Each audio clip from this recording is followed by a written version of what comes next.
I now give the floor to Mr. Jeffrey Sachs. Mr. President, distinguished members of the Security Council, the issue before the Council today is not the character of the government of Venezuela. The issue is whether any member state, by force, coercion, or economic strangulation, has the right to determine Venezuela's political future or to exercise control over its affairs. This question goes directly to Article 2, Section 4 of the United Nations Charter, which prohibits the threat or use of force against the territorial integrity or political independence of any state. The Council must decide whether that prohibition is to be upheld or abandoned. Abandoning it would carry consequences of the gravest kind. Let me offer some background.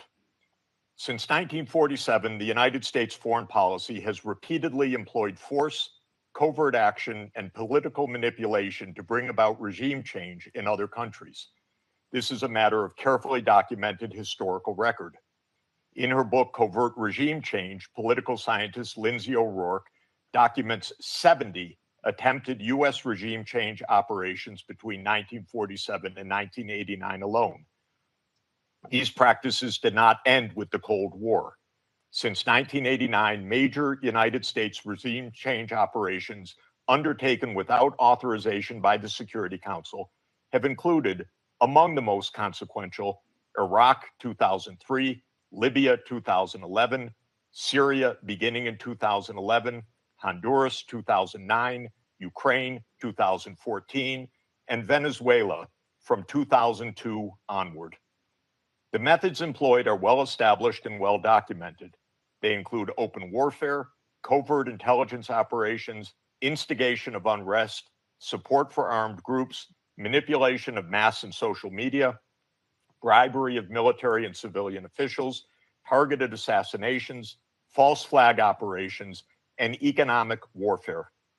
These measures are illegal under the UN Charter, and they typically result in ongoing violence, lethal conflict, political instability, and deep suffering of the civilian population. The recent U.S. record with respect to Venezuela is also clear. In April 2002, the U.S. knew of and approved an attempted coup against the government. In the 2010s, the United States funded civil society groups actively engaged in anti-government protests. When the government cracked down on the protests, the U.S. followed with a series of sanctions. In 2015, President Barack Obama declared Venezuela to be, and I quote, an unusual and extraordinary threat to the national security and foreign policy of the United States.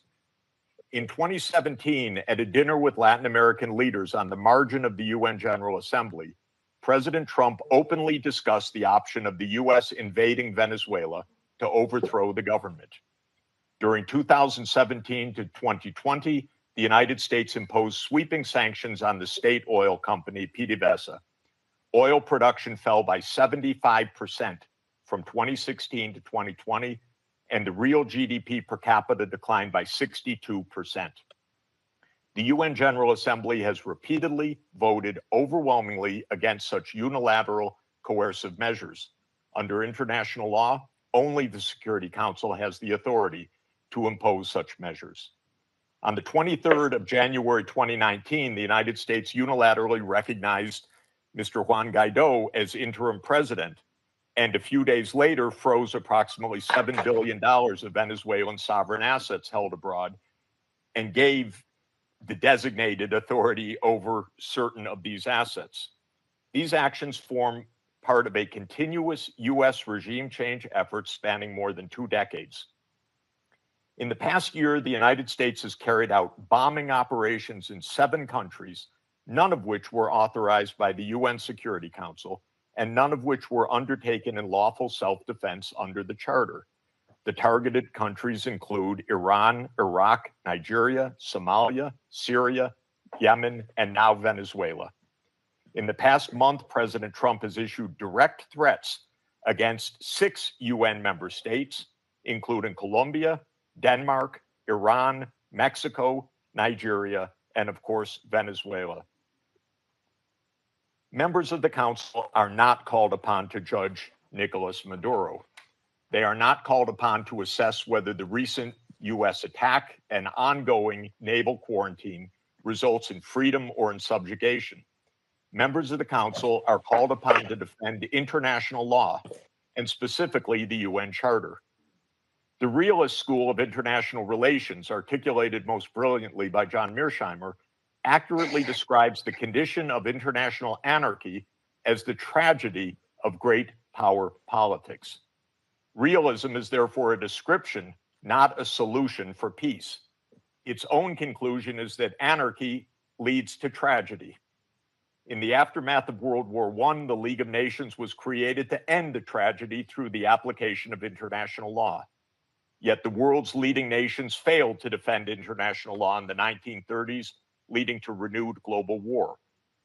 The United Nations emerged from that catastrophe as humanity's second great effort to place international law above international anarchy. In the words of the Charter, the UN was created, quote, to save succeeding generations from the scourge of war, which twice in our lifetime has brought untold sorrow to mankind. Given that we are in the nuclear age, failure cannot be repeated. Humanity would perish. There would be no third chance. To fulfill its responsibilities under the Charter, the Security Council should immediately affirm the following actions. The United States shall immediately cease and desist from all explicit and implicit threats or use of force against Venezuela. The United States shall terminate its naval quarantine and all related coercive military measures undertaken in the absence of authorization by the UN Security Council. The United States shall immediately withdraw its military forces from within and along the perimeter of Venezuela, including intelligence, naval, air, and other forward deployed assets positioned for coercive purposes.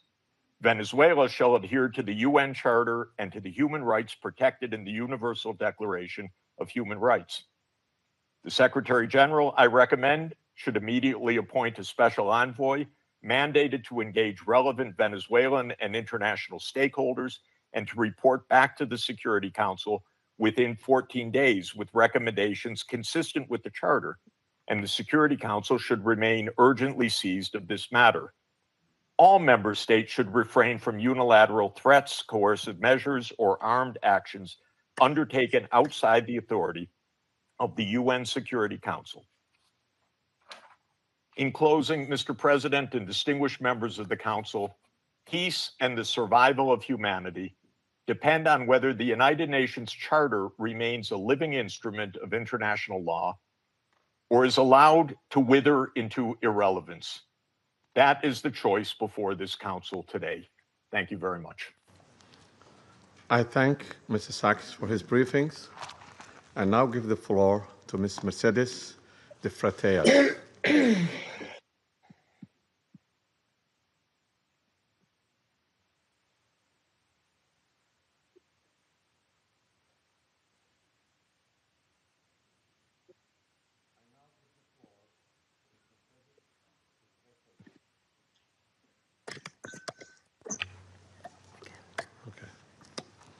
My apology. I now give the floor to Ms. Mercedes de Freitas.